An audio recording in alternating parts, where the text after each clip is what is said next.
महादेव की एक ऐसी भक्त जिन्होंने भक्ति में आकर सांसारिक चीजों के साथ साथ अपने वस्त्रों का भी त्याग कर दिया। वो अपने आप को सिर्फ अपने बालों से ढककर रखती थी। आज हम आपको महादेव की मीरा कही जाने वाली महादेवी अक्का के बारे में बताते हैं। देखिए, कहते हैं कि बचपन से ही जो महादेवी थी वो शिव जी को चिन्ह मल्लिका अर्जुन, जो भगवान शिव का एक स्वरूप है, उनको इतना ज्यादा मानती थी, उनके प्रति इतना ज्यादा प्रेम था उनके मन में कि जैसे मीरा जी कृष्ण भगवान को अपना पति मानती थी, ठीक वैसे ही महादेवी बचपन से ही चिन्ह मल्लिका अर्जुन को अपना पति मानती थी। अब जैसे ही वो बड़ी हुई तो घर वालों ने उनकी शादी जबरदस्ती एक राजा से कर दी। अब राजा के साथ तो वो गृहस्थ जीवन अपना नहीं पा रही थी, तो राजा इस चीज से बहुत क्रोधित रहता था, क्योंकि जब वो अपनी पत्नी को किसी और के प्रति इतना समर्पित देखता था तो उसे क्रोध आता था। और जब भी वो महादेवी के पास जाने की कोशिश करे तो महादेवी उन्हें ये कह के दूर कर दे कि मेरा तो सिर्फ एकमात्र पति है, वो है महादेव, और मेरे पे सिर्फ और सिर्फ उनका ही अधिकार है।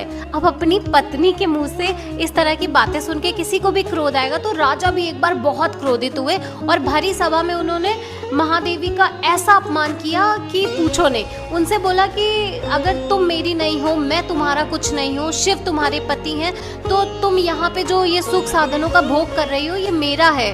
तो महादेवी ने कहा कि आज से मैं इन सारे सुख साधनों का त्याग करती हूँ। फिर उनके पति ने बोला कि ये जो वस्त्र पहने हैं ना, ये भी मेरे हैं। तो महादेवी ने उसी क्षण वस्त्रों का भी त्याग कर दिया और खुद को बालों से ढक लिया और वहां से चली गई। कुछ साल इधर उधर जंगलों में उन्होंने साधन किया। फिर वो श्री शैलम, जो मल्लिका अर्जुन ज्योतिर्लिंग के पास एक आश्रम है, वहां पर पहुंची। वहां पर उनको अक्का नाम दिया गया। अक्का का मतलब होता है बड़ी बहन, और तब से ही उनका नाम महादेवी अक्का पड़ गया और हम सब उन्हें आज तक महादेवी अक्का या अक्का महादेवी के नाम से जानते हैं। और फिर महादेवी अक्का मल्लिका अर्जुन ज्योतिर्लिंग के पास ही एक गुफा थी, वहां पर रहकर साधना करने लगी और अंत में कहते हैं कि भगवान शिव ने उन्हें साक्षात उसी गुफा में दर्शन भी दिए और जो उनकी आत्मा थी वो परमात्मा में विलीन हो गई और उसी श्री शैलम की गुफा में उनकी समाधि बना दी गई। और आज भी लोग कहते हैं कि जो महादेवी अक्का की समाधि है वहां पर एक अलग तरह का आकर्षण है, एक अलग तरह का तेज है।